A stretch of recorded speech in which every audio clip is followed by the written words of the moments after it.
Finally we get a glimpse of the edgy Hoshino. I mean, besides that whole little scene of her fighting people and whatnot. But yes, episode 9 of Blue Archive. I've actually recorded this once before, and I have to record again because my recording messed up. But it is what it is. But I thought episode 9 was absolutely fantastic, so it's worth actually trying to do this again. But yes, really great episode. A lot of insight into Hoshino. Finally revealing a lot of stuff around Kaiser. There's still a little mystery there, which I have my predictions on that. But yeah, let me just say, first and foremost, Hoshino's not coming back. Unfortunately, that's the case. I think she divulged to Sensei essentially what she's kind of dealing with, what she's going through, what she was planning on doing. And she's like, I'm going to go tell them tomorrow. She ain't coming back. She ain't coming back. She literally told Sensei what she wanted to tell him and then claimed that she was coming back to say something, but she's not coming back. I think next time we see her, she's going to be standing next to this dude that they finally named this episode. But yeah, she's going to be standing next to him, and they're going to be like, come back to us. No, I had to do this for you guys, so I can't come back. All that stuff's going to play out. But yes, again, let's dive into the episode, opening it up with, yes, them finally kind of revealing that, yes, this whole Kaiser Corporation itself has been buying up all the land. It seems like it was a decision that was made by the previous student council, which I can assume is probably Yume. That Yume was trying to essentially sell off segments in order to at least pay off some sort of interest so they don't pretty much fall and go to bankruptcy or whatever. So it seems like that was all kind of a plan. But yeah, the big question mark that comes up is what Ayane sort of presents is this land doesn't have anything. Like, they've already surveyed this land. There's nothing there. Now, my prediction, and this kind of all plays around the flashbacks that we had and essentially the place that they go to later on. They point out the fact that this Yume wanted to do this big grand festival, was talking about it in the past. And what the festival was is even when the desertification, the deserting happened, the deserting happened, there was still like this one oasis. And they would actually bring people there, even surrounding academies and whatnot would come there to have this big festival. And when they actually had this whole scene where they showed Yume and Hoshino go there, and it was already dried up. But then later on, when we get this little flashback of how, like, foolish this president was, Hoshino's standing next to that, where the lake was. So what I'm assuming is what happened is back there, when Yume went with Hoshino to that place, they seen something. My prediction is it's not going to be oil. It's not going to be some sort of resource, some sort of mineral or whatever. What I think happened, this is my prediction, is I think probably somebody fought there. My current prediction, I don't know why I'm getting this prediction, I think that something happened in the past. There was a battle that happened because they talk about how Abydos was great. Abydos used to be super powerful. This was before Hoshino even got there. It used to be a great academy that was very powerful. But then this desertification happened. And what I think is what happened is sometime in the past, somebody had technology, somebody had something powerful, and they were utilizing it on the battlefield, and then the desertification happened. The actual desertification, I hate saying that word, probably covered it up. And that desertification could have been a weapon. The thing that they're looking for could be what caused that. Like, it causes weather patterns, or it could be some sort of technology. Something was used in a battlefield there or something. Maybe Abydos themselves had it, and it got covered up. And now Kaiser Corporation, with these other individuals, are trying to find that. And so they've been buying up the land, trying to find the exact location. And I don't know why it would be there, but it seems like it's specifically at that location. Because again, it kind of flashbacks to Yume going there with Hoshino. She's looking at that lake where it used to be. And then cut forward, we get that brief shot of Hoshino staying there. She's obviously upset. And it seems to imply Yume's gone. I'm going to assume that Yume's dead. And I think it's probably because they found that. At the same time, somebody else found that. And they wanted to get rid of her. Now, what's kind of sad about that whole situation is, obviously Hoshino has drawn a lot from Yume. That's the obvious thing here. She used to be foolish. I was a hard person to deal with. And it keeps showing these cases where she's getting mad at Yume because she's a little bit ditz or whatever, too easygoing. And then suddenly we cut forward, and now Hoshino is acting like Yume. She's always laid back. She's always relaxed. She always just wants to not think about horrible things. She just wants to, let's just chill and have fun. That was Yume.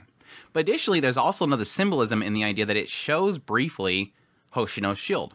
So I'm assuming that Yume used Hoshino's shield. Or it was it was Yume's shield. And then once Yume died, Hoshino took that up and became guarding. And it's sort of a symbolism you can kind of draw from that, the idea of somebody that protects others. Hoshino became somebody that was very brash, very offensive, very attack, very much so not wanting to lay back. Now she's suddenly becoming laid back and wanting to protect those around her. She's replaced Yume in the sense of just wanting to protect this place. Because there's a lot of emphasis in this episode how much Hoshino loves this school. And it's very interesting because it kind of kills my predictions around it being something under Abydos' school. Because she even says in this episode, it's been moved a lot. So there goes that theory. there goes that theory out of the way. Now my new theory is that it's at that lake. But yeah, she said that this used to be a great place. I wasn't there when it happened.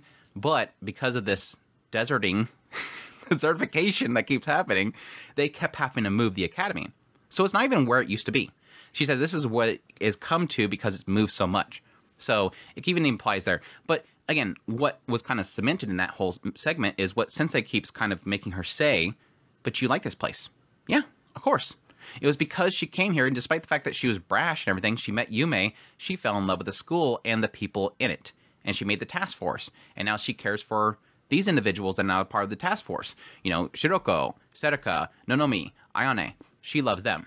And she probably even loves Sensei, because you have to love Sensei. That's become her new thing that she enjoys, and she wants to protect it, which all comes down to what she's probably making the decision here.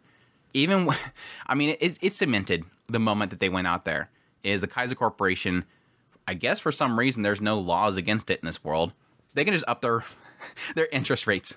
It makes you kind of wonder, like, why didn't they do that to begin with?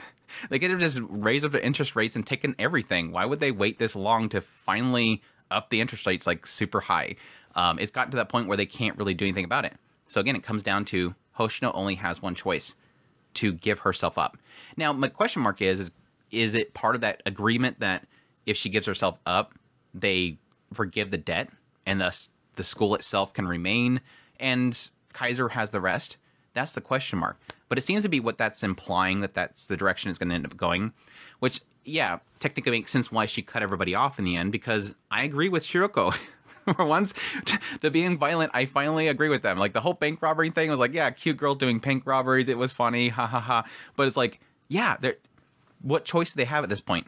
They can't pay this stuff off. If, again, they did that interest rate bump up, they have to do something. They might as well fight back. And again, doesn't seem what Hoshino wants to do. And yeah, Sensei's claiming that he doesn't want to do it because he can't let them do bad things. You let them rob a bank, dude. You let them rob a bank, and now you're okay. You're against them doing a crime. There, they at least had civilians involved. Over here, with a military compound, no, don't do crimes. Stop. I'm a good person. It's too funny, but I think no matter what at this point, Sensei has to do something. Like he has to contact Arona. Like, Arona has to figure out what's going on behind the scenes here. He didn't want to do that with Hoshino before. He needs to do it now. And I think what's going to happen is cut next episode, cut the next day, whatever. Hoshino's not going to show up. And Sensei's going to be like, I had no choice. I got to get Arona to look into this because he's got to do something now. Like, he literally has to do something now. But we'll see. We'll see. He's been honestly pretty lacking in doing anything in this so far. So why not have him finally do something? But yeah. Good stuff all around. I think I covered pretty much everything. It was a very, very heavy episode compared to the previous episode, and I think that was kind of necessary. We had a nice little break here, and then coming into this episode, stuff just hits the fan. Again, we get so much insight into Hoshino. From what I understand, all those flashbacks were not even visible in the game itself, so I'm guessing we as anime viewers are getting a little extra with context here. And again, I think that really is in how kind of, brash Hoshino was, how kind of snooty she was, edgy, and how Yume seemingly kind of changed her mind, showed her something good, showed her how great the school was, despite the fact that they didn't have many, students that were there to begin with, and it's not doing too well. Which again, I'm kind of assuming that Yume was the one that was selling off segments of it, and it kind of makes it nice that since they kind of spoke up and said, hey, Serika, this isn't so much about who got swindled, but actually who swindled. Like, don't be mean and don't badmouth Yume, because she probably did what she had to do in order to keep the place not gone. So you can't really blame her, but still. I think the thing that hurts the most about my prediction that Hoshino's not going to come back is how much Shiroko told her Even though Hoshinoga apologized, look, I was keeping this from you. Shiroko's like, it's okay.